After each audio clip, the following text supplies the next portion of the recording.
الحمدللہ رب العالمین والصلاة والسلام علی اشرف الانبیاء والمرسلین وعلی آلہ وصحبہ اجمعین۔ ناظرین، پروگرام ہے جنت کا حصول اور میں ہوں ڈاکٹر سمیع اللہ زبیری۔ آج اس پروگرام میں ہم جنت اور اہل جنت کی نعمتوں کے بارے میں پڑھیں گے، بات کریں گے کہ اہل جنت کے اوپر کس قدر آسائشیں، مہربانیاں، نعمتیں، لذتیں اور خوشیاں ہوں گی اور کن کن چیزوں کو وہ انجوائے کر سکیں گے۔ پہلے ہم نے آپ کو بتایا کہ ان کی فیملیز ہوں گی اور ان کو بہت سی وسعتوں سے نوازا جائے گا، بچے ہوں گے، گھر ہوں گے۔ اسی طرح حدیث شریف میں آتا ہے کہ ایک دفعہ نبی کریم صلی اللہ علیہ وسلم تشریف فرما تھے اور جنت کا ذکر ہو رہا تھا، تو آپ علیہ السلام سے ایک شخص کہنے لگا کہ ہمارے تو بچے بھی ہوتے ہیں، ہم تو خوش ہوتے ہیں ہمارے بیٹے ہوں، کیا جنت میں بھی بچے پیدا ہوں گے؟ تو آپ نے فرمایا ہاں، لیکن اس کے لیے مدت نہیں لگے گی، بس آپ خواہش کریں گے کہ میری اولاد ہو تو یوں آپ پلٹ کے دیکھیں گے تو آپ کو بیٹا مل جائے گا۔ اور ایک شخص نے کہا کہ ہم تو کھیتی باڑی کرنے والے لوگ ہیں، ہمیں تو کھیتی باڑی پسند ہے۔ تو نبی کریم صلی اللہ علیہ وسلم نے فرمایا کہ کھیتی باڑی کرنے والوں کے لیے جنت میں وہ کچھ ملے گا جو وہ خواہش کریں گے، کیونکہ قرآن مجید میں ہے وَلَكُمْ فِيهَا مَا تَشْتَهِي أَنفُسُكُمْ وَلَكُمْ فِيهَا مَا تَدَّعُونَ، کہ جو کچھ بھی تمہارا جی چاہے گا وہ ملے گا اور جس چیز کی بھی تم تمنا کرو گے وہ مہیا کی جائے گی۔ یہی تو ہے، دار العمل دنیا تھی، اب دار الجزا ہے آخرت، اس لیے اب آپ جنت میں آ گئے ہیں، اب آپ کو فری ہینڈ ہے۔ اس کے بعد آپ نے فرمایا کہ کھیتی باڑی کے لیے 6 ماہ انتظار نہیں کرنا پڑے گا، جو ہی آپ چہرہ پلٹ کے پیچھے دیکھیں گے فصل تیار ہوگی، پھر آپ اس کو کاٹ سکیں گے اور اپنا شوق پورا کر سکیں گے۔ نبی کریم صلی اللہ علیہ وسلم نے جنت کا شوق دلاتے ہوئے یہ بھی بتایا ہے کہ لا يدخل احد الجنت، حضرت عبداللہ ابن عباس راوی ہیں، فرماتے ہیں کہ نبی کریم صلی اللہ علیہ وسلم نے فرمایا کہ کوئی بندہ بھی جو جنت میں جاتا ہے الا اری مقعدہ من النار لو اساء لیزداد شکرا، کہ اس کو ہر بندے کو جنت میں جانے کے بعد جہنم میں ایک جگہ دکھائی جاتی ہے کہ یہ جہنم میں آپ کی جگہ تھی، اگر آپ نے اس کو اچھے عمل سے ریپلیس نہ کیا ہوتا تو this was your abode in hell fire, یہ جہنم میں آپ کا ٹھکانہ بنتا والعیاذ باللہ۔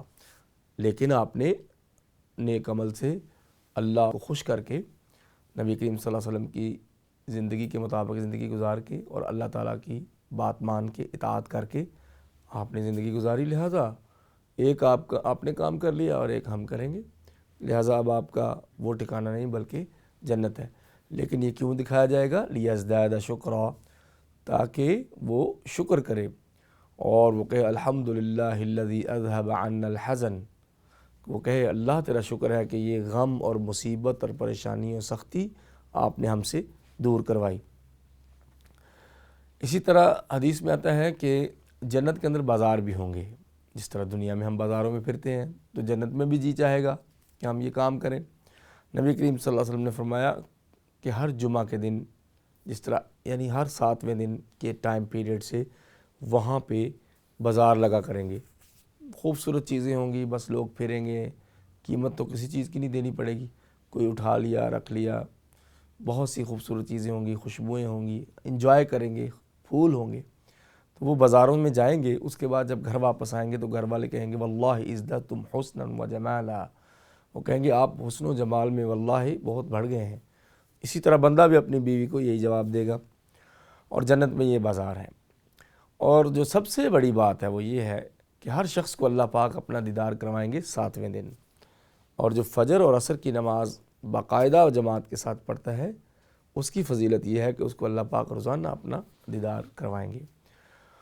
اور قیامت کے دن وجوہ یومئذ ناظرۃ الی ربہا ناظرہ، سورۃ القیامہ میں ہے کہ بہت سے چہرے تر و تازہ ہوں گے، چمک جائیں گے، دمکتے ہوں گے، خوش ہو جائیں گے، خوبصورت ہو جائیں گے۔ کس وجہ سے؟ الی ربہا ناظرہ، کیونکہ وہ اپنے رب کی طرف دیکھ رہے ہوں گے۔ یہ ہے اللہ کا دیدار جو دنیا میں کسی کو نہیں ہو سکتا۔ حضرت موسیٰ علیہ السلام نے چاہا لیکن بے ہوش ہو کے گر پڑے، اللہ کا دیدار نہیں کر سکے، اللہ تعالیٰ کو کسی نے نہیں دیکھا۔ قیامت کے دن اللہ پاک مومن بندوں کو اپنا دیدار کروائیں گے۔ حدیث شریف میں آتا ہے کہ کہ صحابہ نے پوچھا کہ اللہ کے نبی صلی اللہ علیہ وسلم، اللہ تعالیٰ کی ذات اتنی بلند و بالا ہے اور اتنا سخت وہ نور ہے، شدید روشنی یا جیسا بھی ہے، ہم اللہ کو کیسے دیکھ سکیں گے؟ تو کیا ہم اللہ کو دیکھیں گے؟ انرا ربنا، کہ ہم اپنے اللہ کو دیکھیں گے؟ تو آپ نے فرمایا الا ترون القمر فی لیلۃ مظلمہ هل تضامون فی، کیا تم 14ویں کا چاند سیاہ رات میں دیکھنے میں کوئی دقت محسوس کرتے ہو؟ ان کا ہرگز نہیں۔